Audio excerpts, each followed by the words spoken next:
आपको बताए, इस समय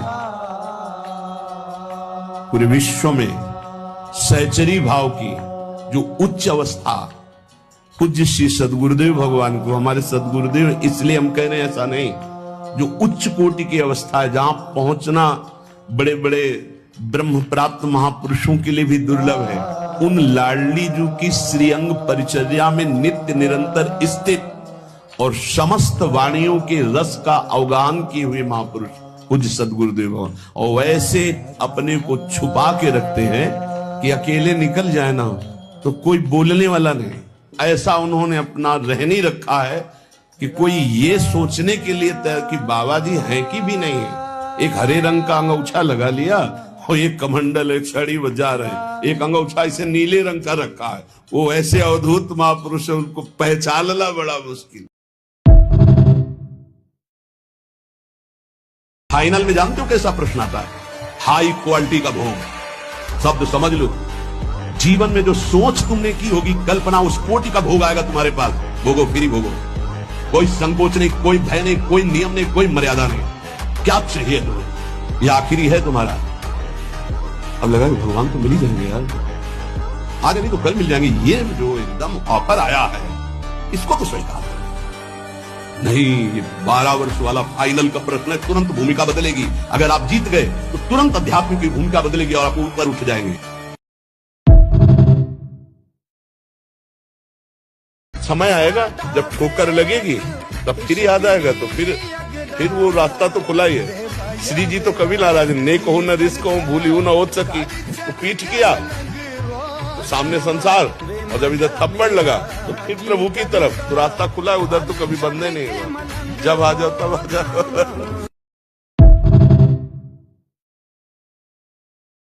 100 बार गिरेंगे फिर भी हम चढ़ाई करेंगे। इसका अभ्यास है हमको नष्ट करने का। तो आज से हम प्रण लेते हैं कि तू हमें कितनी बार गिराएगा। अविनाशी का बच्चा हूं, अविनाशी ही हूं। शरीर बदलते रहेंगे लेकिन हम तेरे को देख लेंगे। एक दिन तुम जीत जाओ। ये घबराने वाला मार्ग नहीं, डरने वाला मार्ग नहीं, उदास होने वाला मार्ग नहीं। 100 बार गिरो फिर भी पीछे मुड़ो मत, अगला कदम आगे बढ़ाओ, जीत जाओगे।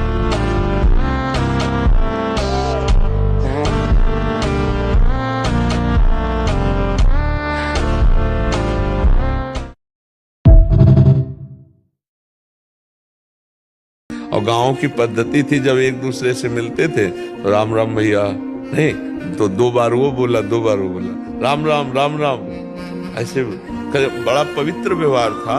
अब आजकल वो चला हाय। कि दुर्भाग्य है तुम्हें देखा हाय। नहीं, हाय का मतलब क्या होता है? हाय तो गांव में तब बोली जाती थी जब कोई हाय ऐसा हो गया, और तो आजकल बोला हाय। तो हाय का मतलब क्या है? अरे भाई राधे राधे बोलो, राम राम बोलो, कृष्ण कृष्ण बोलो, आपकी वाणी पवित्र हुई, सामने वाले की श्रवणेंद्री पवित्र हुई।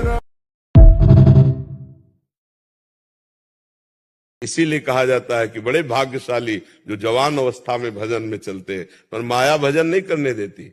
जो है घर वाले कहते हैं अगर तुम कंठी बांधे, बाबा जी सत्संग सुने, नाम जप किए, तो कहते हैं हम शरीर नष्ट कर देंगे। घर वाले कहते हैं, जवान के लिए निषेध, सोचते हैं कि भजन करना अभी ठीक नहीं है। एक वो आए थे यहाँ, बता रहे थे कि हमारा मोबाइल तोड़ दिया कि बाबा का सत्संग नहीं सुन सकते। उनको लगता है सत्संग सुनेंगे तो कुछ बुरा हो जाएगा। सत्संग सुनने से बुरा हो जाएगा क्या? नाम जपने से? अच्छा, शराब पी रहे हैं बच्चे, गंदे आचरण कर रहे हैं, व्यसन कर रहे हैं, तब माता पिता सोचो, सत्संग सुनेंगे तो उनकी गंदी बातें छूट जाएंगी, उनके गंदे आचरण छूट जाएंगे, भगवान में चलेंगे। तो कुछ माता पिता भी ऐसे हैं कि अगर जवान भजन करना चाहे तो उनको सहयोग नहीं देते, उनका विरोध करते हैं, क्योंकि उनको लगता है अगर भजन करेगा तो कहीं बाबा जी ने बन जाए। गर्भवास में तूने वादा किया था कि हर जीव वादा करता है, एक बार मुझे यहां से निकाल दो, मैं भजन करके भगवान को प्राप्त करूंगा। अरे उस वादे को भूल गया।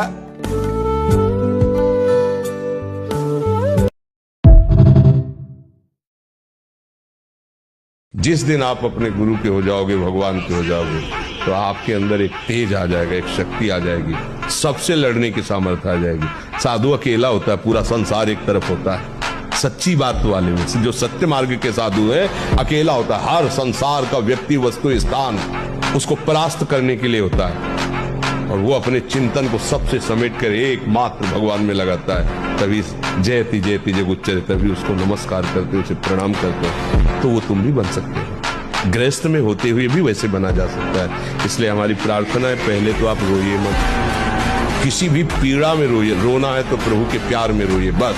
ये आंसू केवल प्रभु के प्यार के लिए नहीं, हर परिस्थिति को सहने के लिए तैयार रहो। भगवान के जन हो, ऐसे छोटी मोटी बात आई रो दिया बच्चों की तरह नहीं। 100 बार गिरेंगे फिर भी हम चढ़ाई करेंगे। इसका अभ्यास है हमको नष्ट करने का। अच्छा, बिहारी जी, राधा रमन जी, राधा वल्लभ जी, ये कोई मूर्ति नहीं बच्चा, ये साक्षात प्रिया प्रीतम बने। ये कहीं जयपुर से बन के नहीं आए, ये यही वृंदावन से स्वयं प्रकट, स्वयं बाके बिहारी जी, श्यामा कुंज बिहारी स्वयं मूर्तिमान है। लेकिन हमारे भजन न होने के कारण हमको देखो उनके पास भी आनंद नहीं मिलता। इसीलिए हम कहते भजन करो, कहीं भाग के चले जाओ, भजन नहीं है तो तुम्हें आनंद नहीं मिलेगा, शांति नहीं मिलेगी। आनंद और शांति यहाँ है, तो बाजार में घूमिए और तुम शांत ही रहोगे, आनंदित रहोगे। और अगर आनंद शांति नहीं तो गुफा में बैठ जाओ तो अशांत रहोगे, भगवान के समीप भी अशांत रहोगे अगर भजन नहीं है। इसीलिए हम खास बात कहते हैं, अंदर ही अंदर भजन करो। जो नाम तुम्हें प्रिय हो, खूब नाम जप करो। जो गुरु ने नाम दिया है उस पर प्राण समर्पित कर दो, आनंद आने लगेगा। जहां भी जाओगे आनंद ही आनंद। बात है आनंद अपने अंदर है, अपने अंदर तो आनंद है नहीं, तो फिर बाहर आनंद कैसे अनुभव। एकांत जिसका पवित्र है वही साधु है, वही भक्त है, वही विद्वान है, वही ज्ञानी। और जिसका एकांत गंदा है, प्रवचन चाहे जितना ऊंचा दे लो, लेकिन दंभ के सिवा उसे सत्य नहीं माना जाएगा।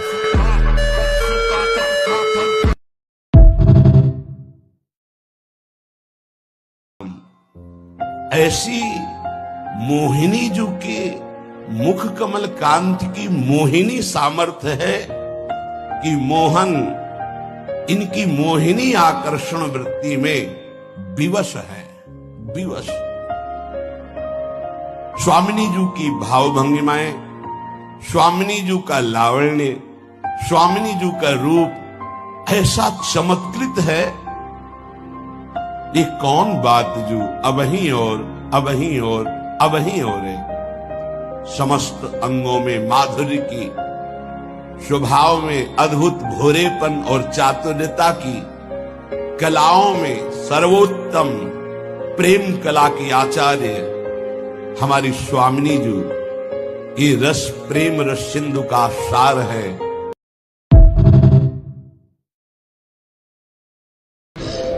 आप छोटी मोटी बातों के चमत्कार के लिए भटक रहे, आपको इतनी बड़ी चमत्कार की सीमा, ये राधा नाम मिला, आपको ज्ञान ही नहीं हो रहा तो क्या करें। जिब्या से घसो इसे, राधा राधा राधा राधा। जो चाहोगे, विश्वास करो, जो चाहोगे प्राप्त हो जाएगा। बस वो दिन का इंतजार करो जब कोई भी श्वास राधा नाम के बिना ना व्यतीत हो। उसी दिन तुम देख लेना क्या हो जाएगा। हम तो देख ही रहे, तभी बोल रहे हैं, पक्का समझ लेना, ये हृदय की बात है।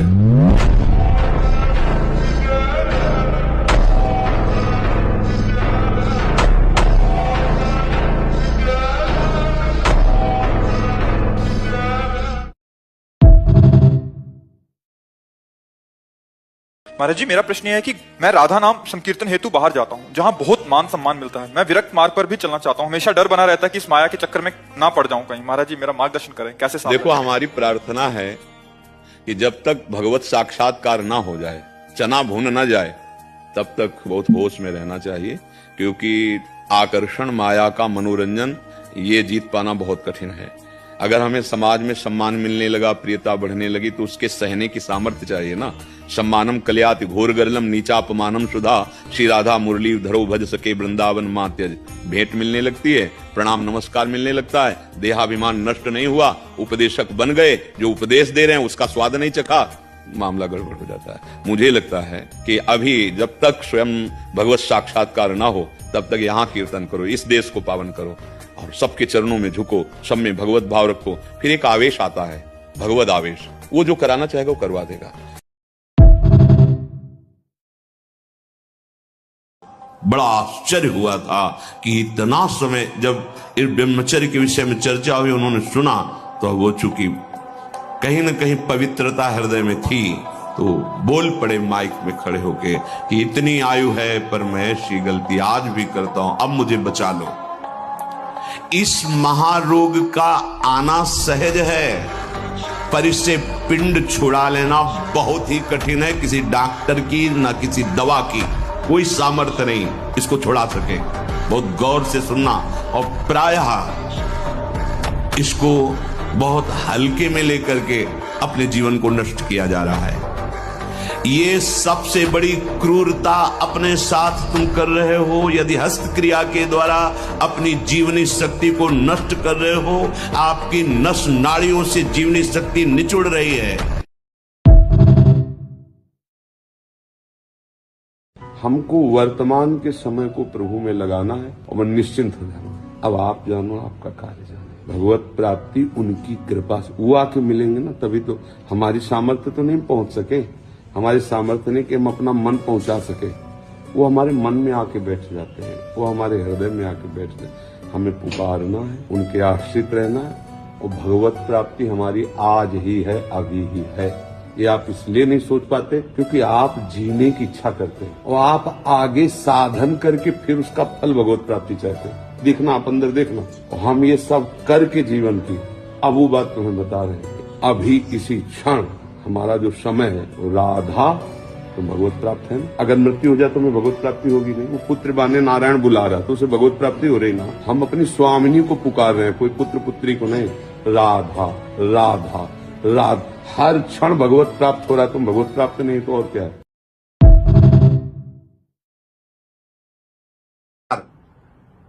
जब एक डॉक्टर मना करता है कि ये आपको नहीं खाना, आप मान लेते हैं, लेकिन एक संत सदगुरुदेव शास्त्र मना कर रहे हैं, प्याज लहसुन तुम्हारा जीवन थोड़ी है, मना कर रहे हैं, मान जाइए ना। बड़ा अपवित्र माना गया है। यदि आप प्याज पाते हैं, लहसुन पाते हैं, तो ये दोष आपकी बुद्धि में अपवित्रता पैदा करेगा। मानो ये संत शास्त्र आज्ञा कर रहे हैं। जैसे शराब की बोतल में गंगा जल भर दो तो आचमन लायक नहीं रहता, जैसे शराब की बोतल में आप दूध भर दो पीने लायक नहीं रहता साधकों के लिए जो पवित्र भावना वाले हैं। ऐसे ही जिस पात्र में प्याज लहसुन बनते वो पात्र का भोजन न तो साधक पाए न ठाकुर का भोग लगाए। जब शास्त्र मना करते तो मानना चाहिए। वो अपवित्र हो जाता है, उसमें रखी हुई वस्तु अपवित्र हो जाती है। मानो जिसमें प्याज लहसुन बन चुका है, फिर उसी में तुम दाल उबालो, सब्जी बनाओ कि भाई अब इसमें नहीं डालेंगे प्याज लहसुन, लेकिन वो पात्र पवित्र हो चुका है। जैसे शराब में रखा हुआ दूध, शराब की बोतल में रखा हुआ गंगा जल अपवित्र हो जाता है।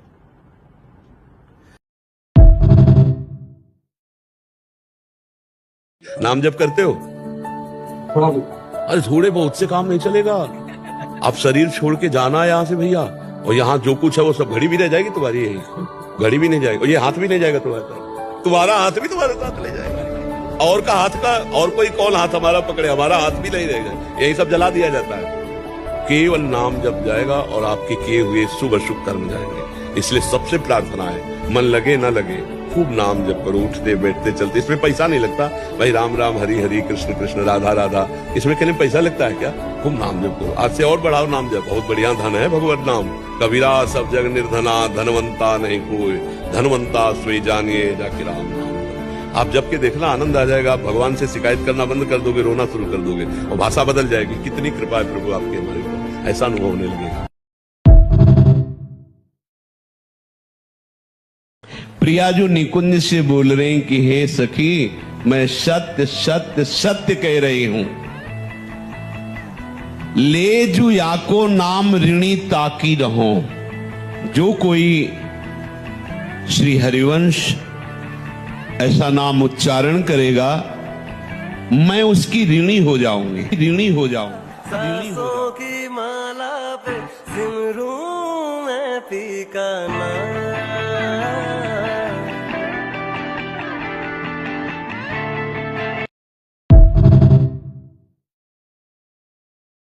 लाल शरण। जय हो महाराज, बताइए। गुरुजी श्री हरिवंश, आपने कभी निकुंज में गौ का वर्णन नहीं किया, तो मेरा प्रश्न ये है कि निकुंज में गौ है कि नहीं, अगर नहीं है तो प्रियालाल दूध दही किया। एक बार दर्शन खड़े हो जाओ तो दर्शन हो जाए, एक बार खड़े हो जाओ। ये देखो, ये बहुत छोटे से प्रश्न करता आ रहा है। इसका मतलब है इसका चिंतन बना रहता है। इसका चिंतन देखो कितना सुंदर बच्चा इतना कि यदि निकुंज में गाय नहीं तो श्री जी को दूध का दही का भोग कैसे लगाया जाता है? अगर दूध दही का भोग लगाया जाता है और गाय है तो आपने कभी गाय का वर्णन क्यों नहीं किया है? ऐसा वास्तविक बात है कि निकुंज में गाय का प्रवेश नहीं है। ब्रज लीला में गाय आदि का तो प्रवेश है, लेकिन जब गोपी वृंदावन में वहां भी न सखा का प्रवेश है न किसी गौ का प्रवेश है, गोपी वृंदावन। फिर नवनिवृत्त निकुंज वृंदावन में तो सहचर्या और प्रिया प्रीतम भी है। वहां जो भी भोग लगता है वो सब परम रसमय भाव में चिदानंद में है। वहां न गाय की जरूरत है, न वहां सिलेंडर की जरूरत है, न चूल्हा की जरूरत है, न वहां रसोईया की जरूरत है। वो सब दिव्य दे देना, तो भजन करो, वही चलेंगे, चक्र पाएंगे तब पता चलेगा।